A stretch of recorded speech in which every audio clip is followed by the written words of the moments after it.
Here on the Village Square, we give everyone the opportunity to express their views. Say where it worries you.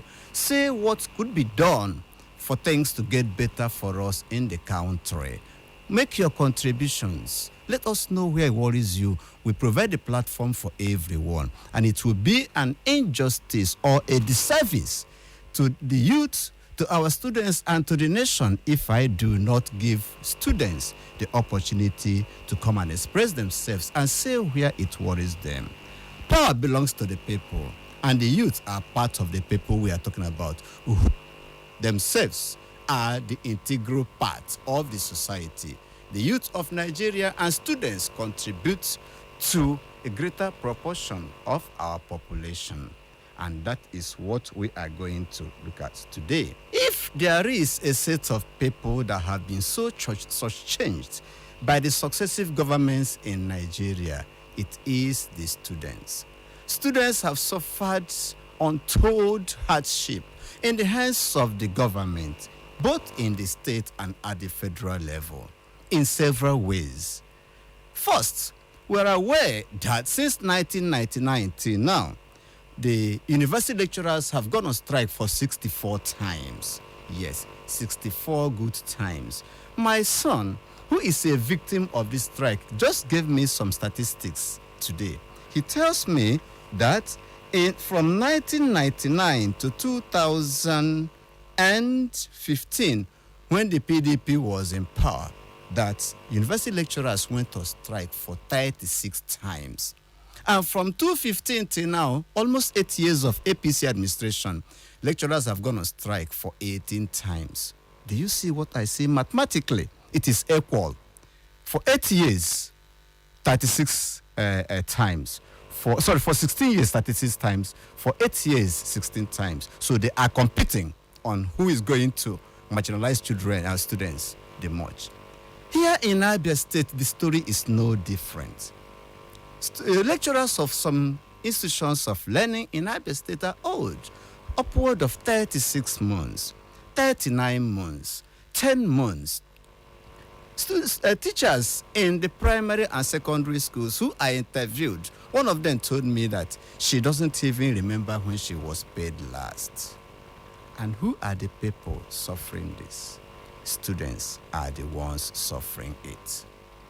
Lecturers will go on strike for 5 months, as they have been on strike now, and they will still be paid at the end of those 5 months. They will still be promoted after the 5 months, whether they go to classes or not. In Abia State, I was told that teachers will resume classes yesterday, or last week rather. I am yet to see any school functioning. And at the end of the day, these teachers will also be paid. I am not making any case for anybody other than the students who are being marginalized, shortchanged, battered, their hopes being shattered by the successive governments. Am I talking about infrastructure in these schools that have been left to a state of total dilapidation beyond redemption? Well, ladies and gentlemen, our children are suffering. Our students are suffering. And they said that their voices must be heard. That is going to be our topic on the Village Square this evening. Our female children are suffering in the hands of lecturers. Our male children are suffering in the hands of lecturers. And the government seems helpless about the situation. Well, 2 wonderful students are here with me to say that they are tired. When I was interviewing one, he said, I am tired and I'm even tired of being tired, and we must speak up. They have a message for their fellow students, and they have a message for the government. What could that message be? We are going to hear the message this evening. They represent a group called Free Abia Movement. Well, they say that Abia must be freed. In what way will Abia be freed? And what could be done for Abia to be freed? By the way, is Abia in bondage? That is what we are going to hear, because before we talk about freeing anybody or a group, somebody must be in bondage. And I have here with me Comrade Ibeh Prince Progress, a former SUG president of Abia State Polytechnic. Comrade Prince, welcome to the village square. Good evening, Doc. I have a very wonderful lady here, beautiful all around, and she's Joy Abel Achara, a student activist. Welcome, Joy Abel. Thank you, sir. Ladies and gentlemen, these two wonderful students represent millions of students out there, and they say they have a message for our youth. They say that there is something that is burning in their minds. They have to tell the youth. I don't know what that message is. I'm yet to hear that, and let us see what it is going to be. You represent a group called Free Abia Movement. What is it all about? All right. Thank you very much, Doc. Free Abia Movement is a student-centric movement which is aimed at making sure that students receives the treatment they deserve in our country as a whole and in the states we all live in. Thank you very much. Miss Achara, you complain that students have been marginalized in Abia State particular. What is this marginalization all about? What do you mean by that? Okay, thank you very much for the beautiful opportunity. Now, I want to give a scenario. There was a time I had to go to the western states in Nigeria here, and I did a 1-year education in the secondary schools. And that 1 year, I discovered a lot of things. It was a secondary school that belonged to the government that I went to. And in my SS2, I was given a laptop. Your SS2, you were given a laptop? Yes, by the school. Ah. And we were being taught computer science, with each student having his own laptop. In a secondary school, owned by the government. Owned by the government. And when I finished and came back to the East, I was asking, I was in the East before going over there. So when I talked to my mates, I talked to them as though like they've gone through this thing. And I discovered that they didn't participate. They did not even see one. And I was like, is it not the same government? That was my question. In the same country? In the same country. Is it not the same government? Is it not what I benefited in? I was expecting them to have benefited into, but it wasn't so. That is to tell you that there are some people in this same country who are getting the real thing, and some others are not even seeing anything like it. And so students are going through a lot. That's my pain, because when they don't participate in these things, where they are not given these opportunities, and they graduate and leave school, they become half-baked. So who would you hold responsible? Is it the student that is trying to survive, to use candle to read in the night, that you will hold responsible for not being very good in school? Or the one that could not afford his school fees, or could not afford money to buy the books that he needed to buy to read, that you will hold responsible? Why can't they afford it? Because the parents are not able to afford it. Why can't the parents afford it? Because they are being old. These are people that are working. The only people that are making sense are those that go to private schools, because the parents have enough to send them to private schools. Someone will be in secondary school and the parent is spending 250,000 naira in a year.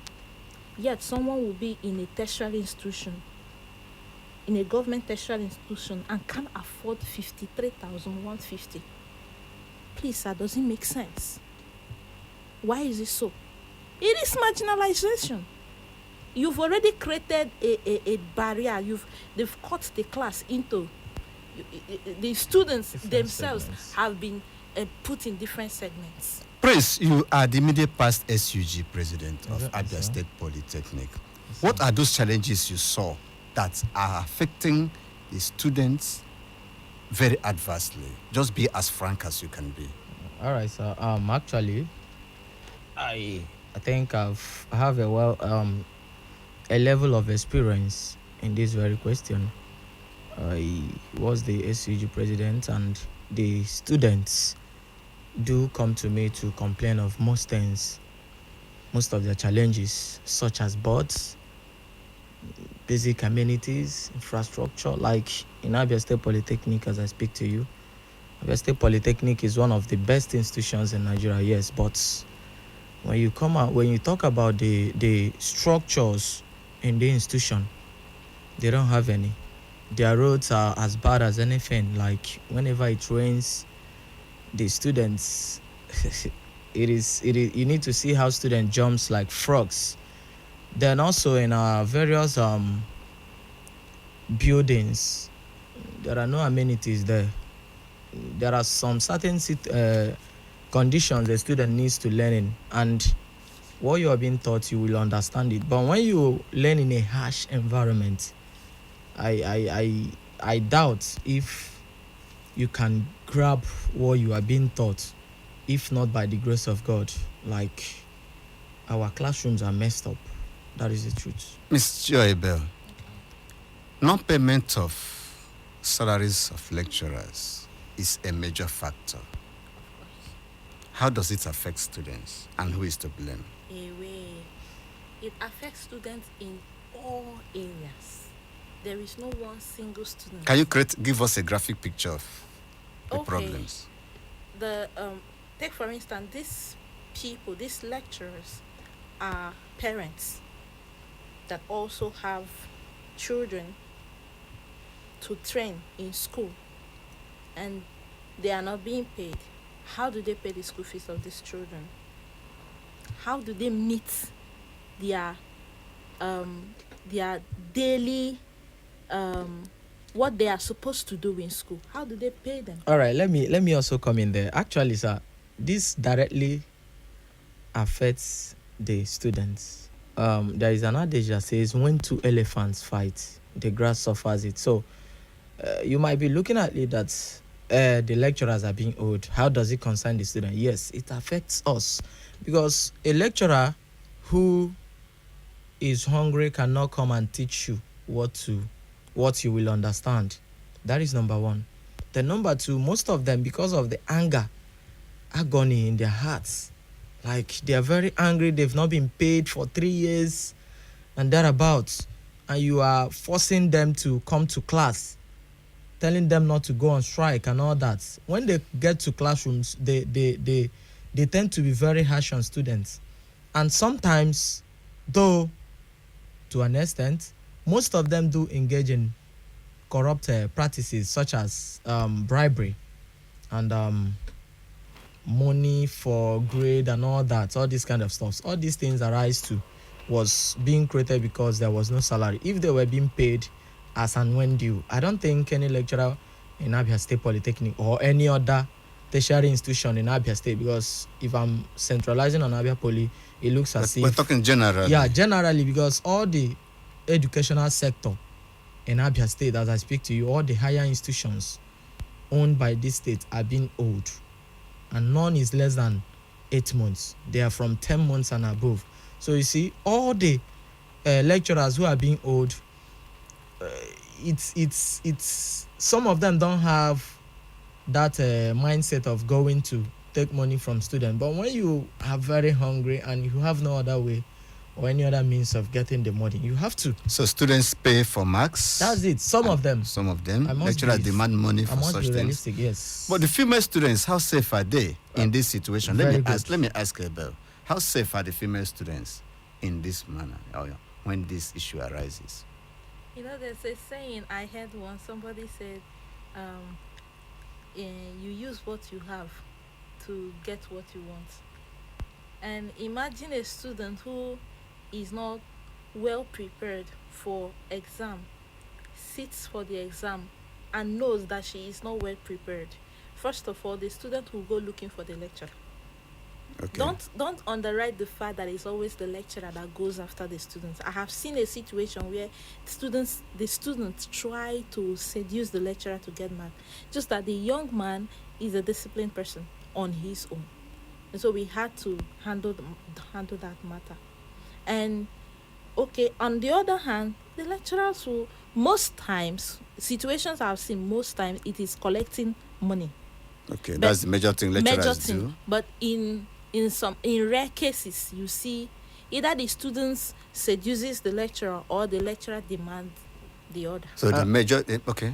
And remember, on the female angle, when these lecturers wants money for this grade, on the female students, the effect is that the student might not be coming from a wealthy home that will provide the person with much The money money, to yeah. pay the lecturer. Sorting. Very good. So That's on the that note, language people call it. that female student might be forced into doing what she doesn't ordinarily. She wouldn't have done that.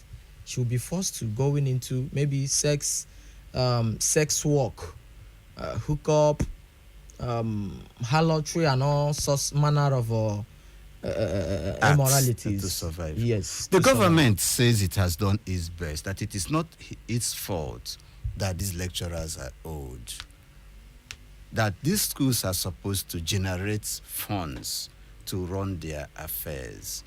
Now, the governor has made it clear that he has done his best, having assisted these schools in several ways. What do you think, and what's your response to that? Having been the SUG president, I know one problem in one institution is a problem in the other institution, so they are the same. We are analyzing these issues holistically. We are not emphasizing Abia Poly, as the case may be. So who is to blame? And what is your response to the fact that the government has done its best? All right. I will. That sounds so funny to me. Like, if he has done his best, that means his best is not enough. Talking about the institutions generating revenue that can pay them, it is not wrong. It is not bad, but we should always consider the fact that there was a time this institution was running freely without depending solely on the government, even though as at then the government was giving them 90 million as subvention monthly subvention. Okay. Then the students population as at then was close to 30,000. It was 27 to 30,000. That was around 213, 214, 212, 211 and thereabout. The students had a population of over 28,000 students. And all these students, as at then also, the students' school fees was around 60,000 for some departments and 56 and thereabout for some departments. But as it stands now, the institution cannot boast of 7,000 students. That's the truth. When I was the president, we did our statistical calculation, and from the informations we gathered and everything from the management, both from the management and on our own self, we noticed that the institution admitted only 3,000 something students. So doesn't the governor release subvention to these gosh. schools? That's the question. Isn't the government living up to its responsibilities? The government of Dr. Okezie Victor Ikpeazu, His Excellency, I think some time ago he reduced the subvention to 50 million. From 90 million to 50 million. And as I speak to you now, since this year they've just received, I don't know about now, but until I left office and as of last month, they've just received subvention of January. They are not talking of the previous years. I am talking of for this year, just once. For this year, just once. Yes. And there could be previous ones, as you said. As our last year, December, because of so many issues and through the effort of our governing council chairman and our rector, they released 3 months subvention. For last year? Yeah, towards October, November, December. They released that 3 months subvention. And remember that this 3 months subvention cannot even pay 2 months salary. This 3 months subvention, 4 months subvention can only take care of 2 months salary. And this subvention can only take care of a month and something as per se salary. Then this subvention was not just released for salary. It was still part of accreditation that was done. Accreditation deemed that was still part of it. They still have to dip their hands there to take care of that. So that is to say, since last year till now, I'm not sure Abia Poly has received up to 5 months subvention Since last year, January. 50 million, as yes, you said. 50 million, yes. From 90 to 50 million. Yes. Miss Abel, is the governor alone to blame in this? Knowing that these institutions should generate revenue, should we blame the governor alone, in your own opinion? You are not speaking for Abia State Polytechnic. In your own opinion, as an individual, as a former student of that school, should we blame the governor alone? I read a book. One writer said that I was taught that when you are a leader, that if the state is doing well, for instance, everything You is take the moving glory. well, who takes the glory? The governor. Because he is the leader. He's the captain of the ship. So if the state is not doing well, who takes the fault? The governor. Because if he be sincere to himself and stands up and stops something, he has that executive power. It will be stopped. If he says this thing must be done this way, it will be done that way. Some other governors have done that. The buck stops on his table. That's what you're saying. Yes, he has the final say. He has the ability to change whatever the situation of education system is in our state overnight, just by making a decision. He has that ability. That is what his office grants him. That is what his office gives him as a person. All right, in Adindum also, just like you said, you asked if he was to be blamed. Maybe the administrators should be blamed. No, I think the governor appointed these administrators. So if an administrator you employed or you appointed is not doing well, I don't think you should rely on that to pass blames on them. No, you sack the person, get somebody who is competent to handle the situation. I am aware that in the past 4 years, there have been several administrators. Can you tell us in the past 4 years, if you can remember, how many rectors your former school has had? In the past 4 years, no, we just have two. Okay. Ebo. So in the past 6 years now, let's look at it. Okay, in the past 6 years, the thing is that the problem, they know where the problem is. The governor doesn't want to solve their problem, because if he wants to do that, the governorship candidate of PDP was once a rector in the institution. Yeah, I'll come to that later. Okay. So since he left, that problem has been there, and instead of the problem reducing, it is increasing. In what way? Okay. When he left, you're talking about Professor Uchi Konne. Yes. Okay, who an acting rector some time ago. Yes, some time ago. How many arrears did he meet? How many months arrears did he meet? I'm not sure he met. I can't just be so factual about that, but I know he was part of the problem.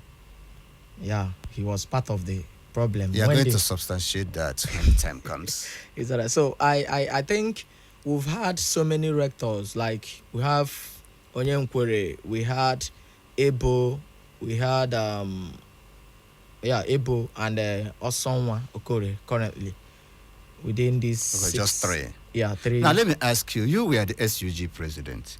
Why are you talking now? What did you do when you were the SUG president to cry out loud for the purposes of having these anomalies corrected? My question is, Mr. Former SUG president, what did you do when you were in office for 1 year as the SUG president to have these problems corrected? Like I will always tell my students, there are limits to what every student can do. As a president, then, you have to consider the fact that first, you are a student. That was part of the things that chained my hands. Like, even the little one we spoke, we raised our voice when our student was raped.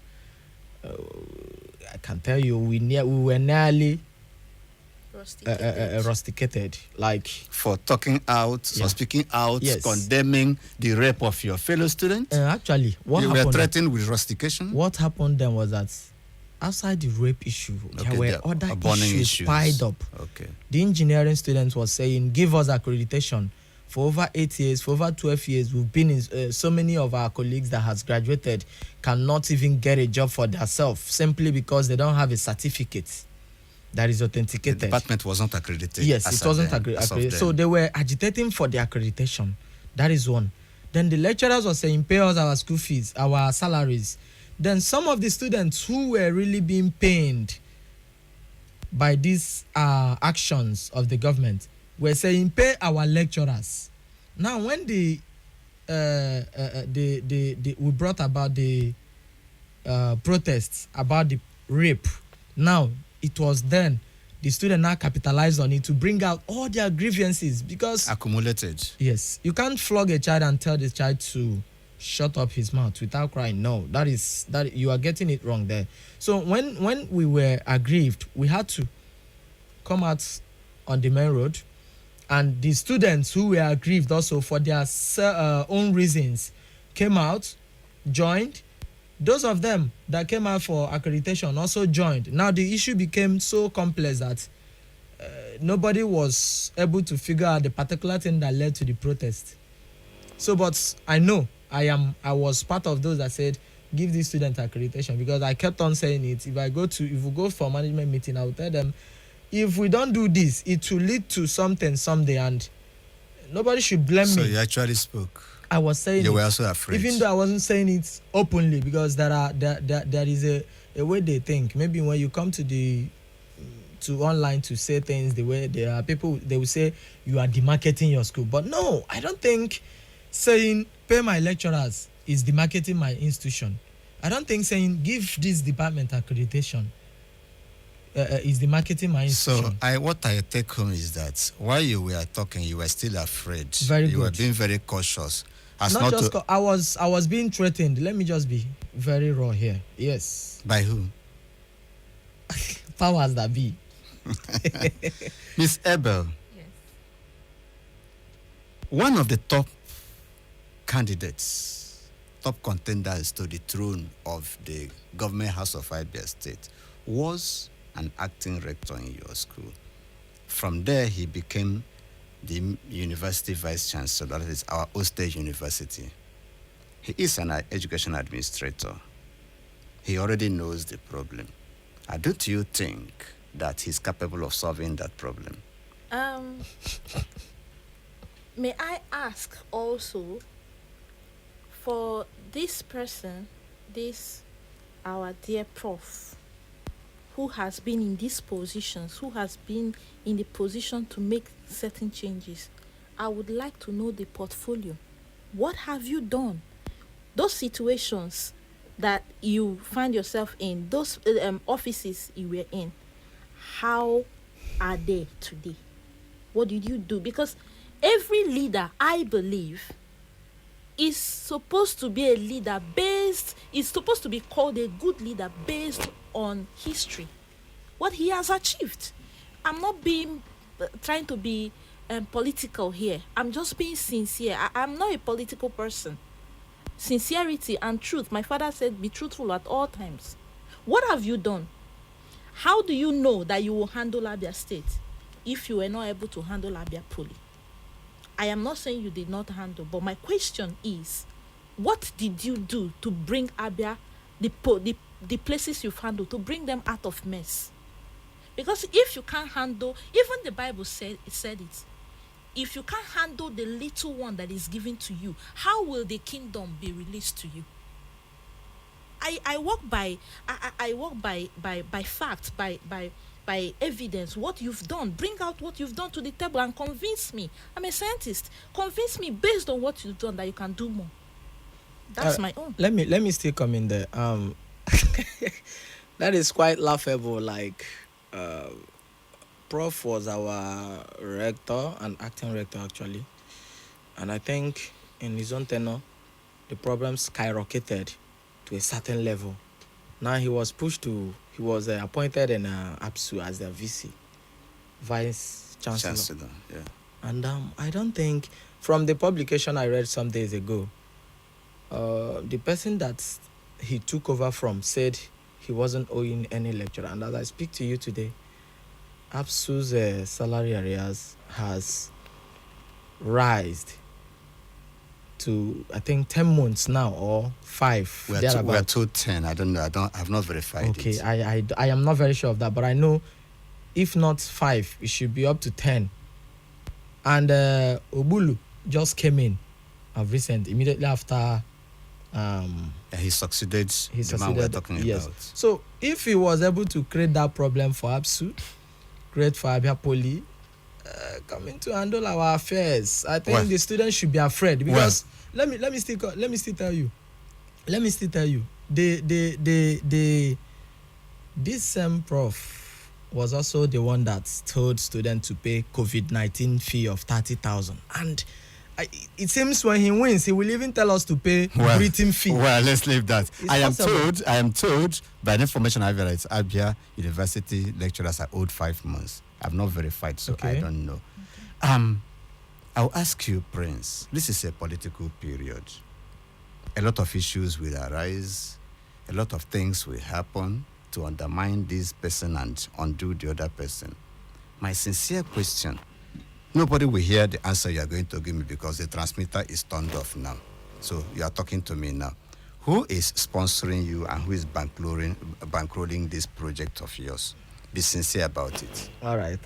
I am being sponsored. Yes, I am being sponsored. You are being sponsored? Yes. By who? I am being sponsored by students who has lost their voice.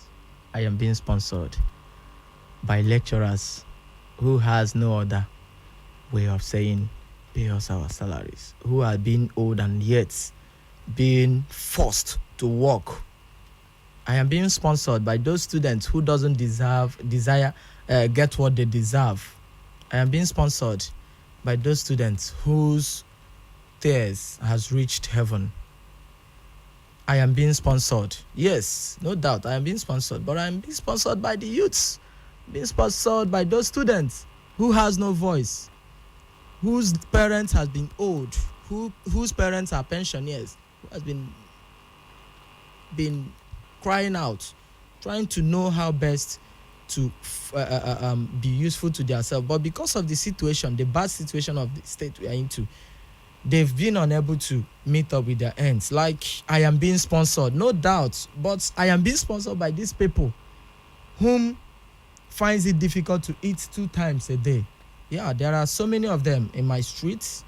There are so many of them who were my classmates, who will come to beg you, please, I need 50 naira for transport. Was it caused by the governor? Yes. Some of them, their parents have been owed. Some of them, their parents are pensioners. So they just have no other option than to say, let me just Kamburu Wamga School. Ms. Abel, who is sponsoring you people on this project? Who is bankrolling it? The tired Nigerian students. The very, very tired Nigerian students. The very, very tired workers. Our parents who are at home crying. My mother is being owed for more than 3 years. I was a student. I had to learn to sponsor myself. My mother might be listening to me now. She may not know I'm the one talking. But I had to learn to sponsor myself. Now that you just asked this question, there's a surge of anger and I feel like crying. I can feel it. My mother is sick. As a student, I have to do extra work to take care of myself and also send money to my mom. That is the people that are sponsoring us. I am not a politician. I just want a good Abia State. I'm a citizen of this state. I just want to be proud of my state for once. For once, let it be that I step out of Abia State and they will tell me your state is a good state. Let me be proud of the school I came out from. I can't open my mouth anywhere and say I'm a product of Abia Poly because it is nothing to write home about. Yet I have good lecturers. The other day I went to see my supervisor and he was in tears because he could not attend to me.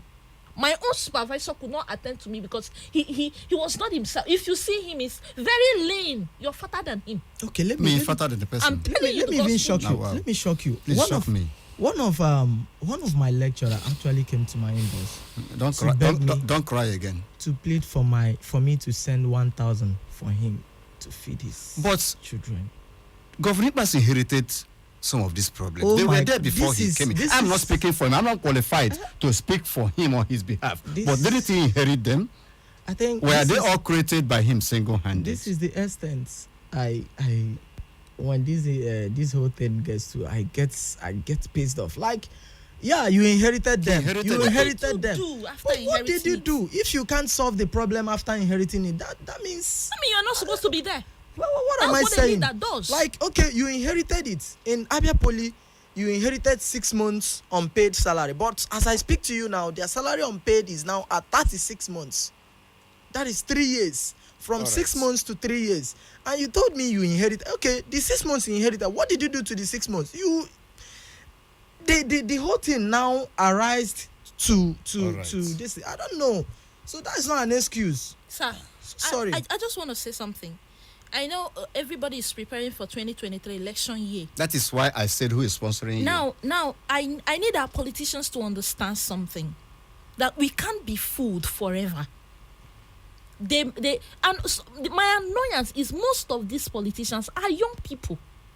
They are also young men in their 30s, in their 40s. They've not carried stick to look for road before. They are not old men, but they will soon become old men. And the same produce they are bringing out, that is what they will meet. That is what their children will meet. Their children will not always be in America. One day they will come back and join us here. Okweba, they are Prince, waiting. aren't you afraid because you are stepping on some powerful toes? Since you said you're not being sponsored by anyone, you are stepping on powerful toes. Aren't you afraid of this journey you are embarking on? There was a time when I was so afraid of doing this. There was a time I was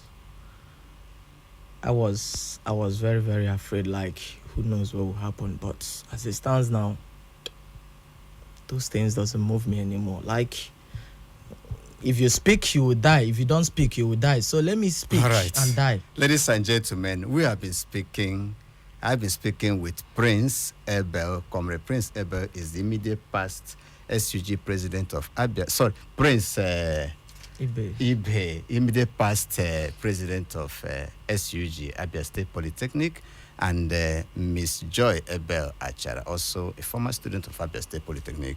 They've been sharing their experiences with me. The village square is open for everyone to come and express himself. Whatever views expressed here are the views of the people involved, not the views of the presenter of this program or the views of the village square or even the views of Real FM. These are independent views expressed by the people involved. It is not all about lamentation. If we lament till tomorrow, the problem will be there. What do you think the solution is at this point? Yeah, lamenting wouldn't solve the problem, because there has been years when we lamented, and at the end of the day, it is still the same. But this year, God's so kind. The God we served, actually blinded both the president and the House of the Senate, and they had to sign the new electoral acts. I can tell you, with what happened in Osun State, it is very clear that yes, votes now count. It is no longer by votes will count. I agree with you on this. So I think the best thing we have to do now is, as youths, as students who are aggrieved by all these situations that has befallen us, who are very angry at the way we are being treated as students, this is the right time to go and get our BVCs and come out and marks. Any day the election will be fixed. I am not here to campaign for any candidates. I was about calling your attention to I am not here to campaign for any candidates, but it will be an aberration if any of these parties that has kept us in this any of these condition, parties, not a any of particular these party. parties that has kept us in this condition, both APC and PDP, it will be an aberration. You're already campaigning. It will be an aberration. It will be antithetical to our norms. It will be too bad of us. Like, in fact, I don't trust our conscience. It is better, I would have said, let's vote our conscience, but I don't still trust our conscience. But let your conscience and that God you serve. So you're calling out students to come out and vote? Yes, they should come out and vote. Let them come out in marks. Let them come out as a block. We are bigger than these people. From the analysis of Osun State, youths voted more than any other age. That is quite right. Vote from 18 to 39 voted more than any other age. So that is to say, we have more population than they do. All right. Miss Abel, Prince says vote, come out and vote as a block. What does it mean to vote as a block? And is it possible? Why not? It is democracy that we are practicing, Abi. Yes. Okay, I thought it has changed. Now, first and foremost, get your PVC. That is one. And if you had a PVC before, don't go doing a new one. Okay. Just renew the one you have. Is it renewable? That's doing your updates. Go ahead. Yes. Now, when you get it, it is not meant to be kept in your house or used for bank transaction. It is used for voting. On that day, don't be scared that army will be anywhere. Even if they are there, it is your simple right to come out, vote, and go back to your house. Because now the vote counts. It's no longer carrying ballot box up and down. Yeah, how can students vote as a block? That is just the question. Because Prince raised that issue. I've not even understood what he meant by that. I don't know if you understood him. Prince, what does it mean to vote as a block? Okay, voting as a block means coming out in mass as students, the students community, not just every other person, but the students. And I believe in our various institutions in Abia today, I think we have greater number of persons who are students than any other block. So we should come out as students and vote. I'm not campaigning for anybody. I wanted to hurt you.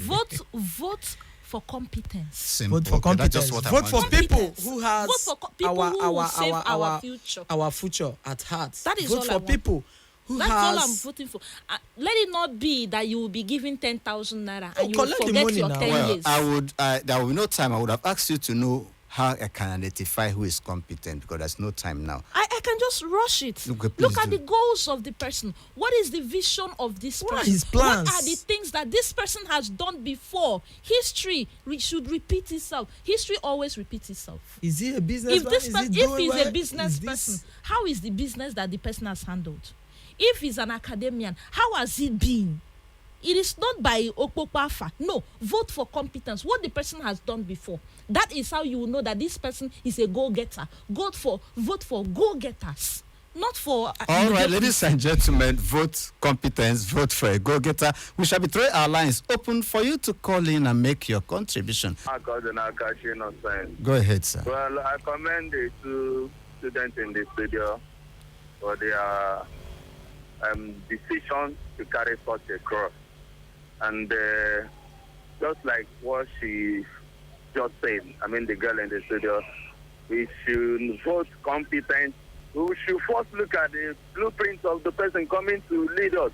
We don't need the people who will not create industry, create other means for getting revenues. Exactly. Don't depend on the only monthly revenue by allocation by the government. We are sick and tired of a government who is interested on keke and market, changing market leaders as if it is only way of getting revenue. We need to develop our industries.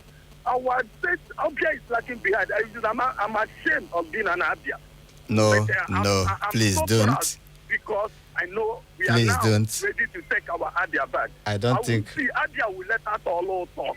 Amen. Let's get Amen. our gun. Amen. Our gun is Amen. the PVC. Amen. Thank you very much. So that's the people there.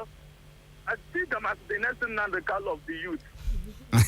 Thank you, my coordinator. Kachi. I see Abeda with all. That is our prayer. Hello. Good evening, sir. Good evening. You have a minute. Your name and where you're calling from? Yeah, my name is Okoro. I'm calling from Morata. Okoro, go ahead, Yeah. sir. So thank you for because I'm making them down on the man down on about the who I'm not telling the man who is your because I need to talk about that stage. There was your cool. I can't believe I got that PVC. I got to add vote. I'm going to that state. On that band, I don't know why I won't die here. On area, I had a minute, and I see you. So it was a little cool. One day, I'm young with that. Like you know that we have a Tonyana, Monino, well, and Homerella. Amen. I went to Badanaga, tell me you to see it.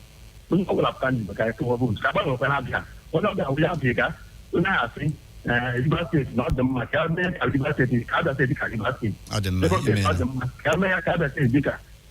So, we have a big never being no Abia State. According to some Bamendin, they will okay, that I'm a common one. So we have to Thank take care of that. Amen. Amen. Amen. Ladies and gentlemen, we are coming to the end of it. Please, miss your parting shots. Just Please. 3 seconds. My fellow youths, Bikono, vote for competence. Thank you. Prince, your parting shot. I don't trust your conscience. Vote for competency. Vote for credibility. Vote for those that have your interest at heart. Vote for those that will reform our education sector. Because it is said, if you want to attack a country, attack the education sector. Yeah, when you want to bring down a country, you don't need to buy bombs. Just go and affect the education sector. Weaken it. They produce fake doctors, they produce fake nurses, fake engineers and all that. And at the end of the day, the country is It's down. down already. Thank you, Prince. Comrade Ibeh Prince Progress, former SUG President, Abia State Polytechnic, and Miss Joy Abel Achara. Thank you for being part of this show. Ladies and gentlemen, it's been a wonderful evening with these students. Get your PVC has been the message, and vote competence. That is what we are taking home.